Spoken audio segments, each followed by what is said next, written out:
time we have studied about that the derivative of the function y is equal to x with respect to x is 1, and derivative we take now we study the power function, how to find the derivative of the power function. Here is a power function y is equal to a x power n. Here is power function example, and later we shall study the examples of power function, the different new examples with numbers and with power functions. And here is y is equal to a x power n, and the rule of the derivative is that where a and n are two constants and here a and n are two constants, so when a constant is multiplied by a variable, then we take the derivative, we left the constant and we apply the derivative on the variable. Here dy by dx is equal to f prime of x is equal to a n, and power comes first and 1 is subtracted from the power, and then we take the derivative of function whose power then we take the derivative of the function inside the power. Here we can see that the function inside the power is x, because power of x is n and function is y is equal to a x power n.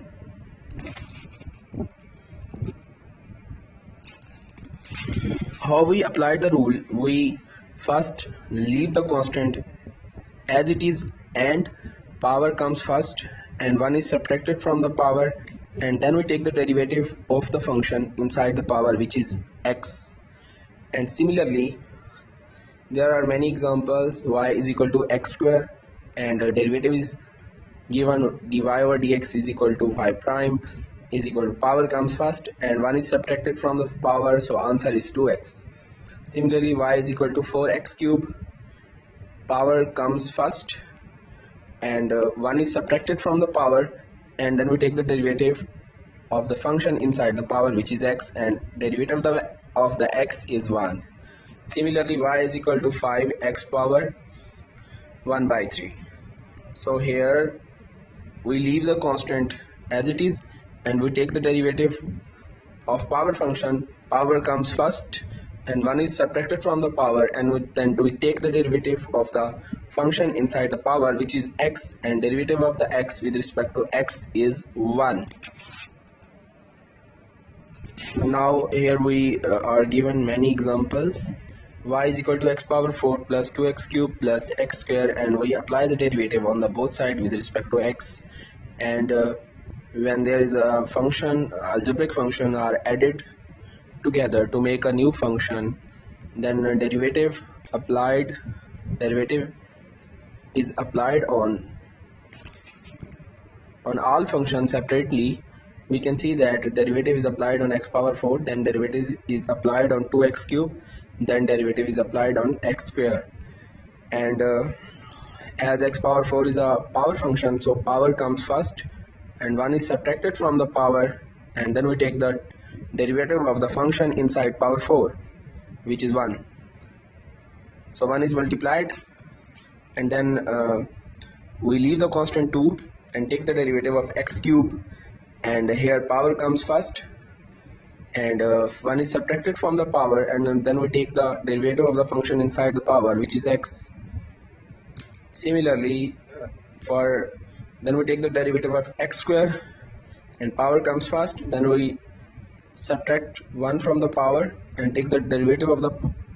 function inside the power. So we can see that here is the derivative of many algebraic functions which are added together to form a new function. Similarly we can take the derivative of question number 2, y is equal to x cube plus 2 x power 3 by 2 plus 3, and then we apply the derivative on the both sides, and the derivative is applied on all the functions separately, and we can see that derivative when applied on a x power minus 3 and then applied on a 2x power 3 by 2 plus applied on a constant, and we should know that if there is a function in which constant is multiplied by a variable, we leave the constant and we apply the derivative on the function, and if constant alone is given, then we take the derivative of the constant also. Similarly, power comes first, we subtract 1 from the power and then we take the derivative of the function inside the power. So answer is minus 3x power minus 4 minus 3x power minus 5 by 2. Similarly, we can take 3 common and we take the powers below the quotient, and this is answer.